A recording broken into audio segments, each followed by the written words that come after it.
अस्सलामुअलैकुम रहमतुल्लाहि वबरकातुहू। यूनानी शिफा खाने में आपका एक बार फिर स्वागत है, इस्तकबाल है। आज हम आपको एक छोटी सी और बहुत ही शानदार जानकारी दे रहे हैं।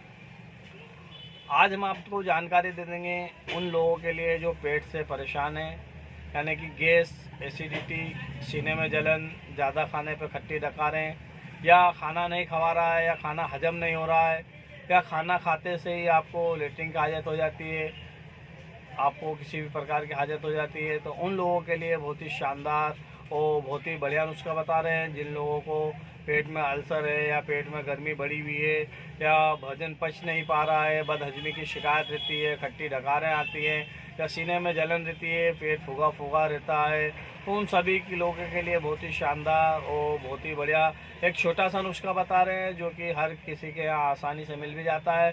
बहुत सारे परिवार में अवेलेबल रहता है घरों की चीज़ें।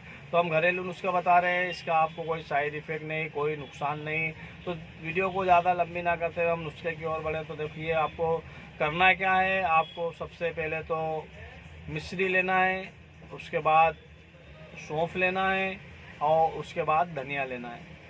आप मिश्री दल्ली वाली लीजिए, यानी कि धागे वाली जो मिश्री आती है वो लीजिए, और सौंफ बारीक वाली सौंफ लीजिए, जो कि आपको किसी भी पंसारी या किराना दुकान से आसानी से मिल भी जाती है।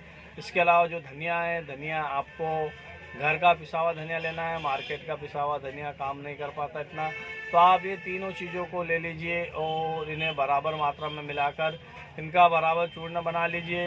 आप चाहो तो तीनों चीज़ें 50-50 ग्राम ले सकते हैं, 100-100 ग्राम ले सकते हैं। आपके हैसियत के हिसाब से आपको जितना भी लगे उसे आप ले सकते हो। बराबर मात्रा में लीजिए और इसे सुबह, दोपहर, शाम, यानी कि दिन में 3 बार आप जब भी टाइम मिले तो आप इसे इस्तेमाल कीजिए। और देखिए, कुछ ही दिनों में आपको अगर पेट में अल्सर हुए या किसी भी प्रकार की पेट की बीमारी हुई तो बड़ी आसानी से इसमें आपको फ़ायदा होने लगेगा। आपको लीवर संबंधित भी कोई बीमारी हुई तो ये लीवर की बीमारी में भी काम करने वाला बहुत ही शानदार और बहुत ही बढ़िया घरेलू नुस्खा है। आप इसे ज़रूर इस्तेमाल कीजिए, और आपको अगर फ़ायदा हो जाता है तो अपने दूसरे भाइयों तक ज़रूर पहुँचाइए, ताकि दूसरे भी इसका फ़ायदा उठा सकें और इसका सवाब भी आपको मिल सके।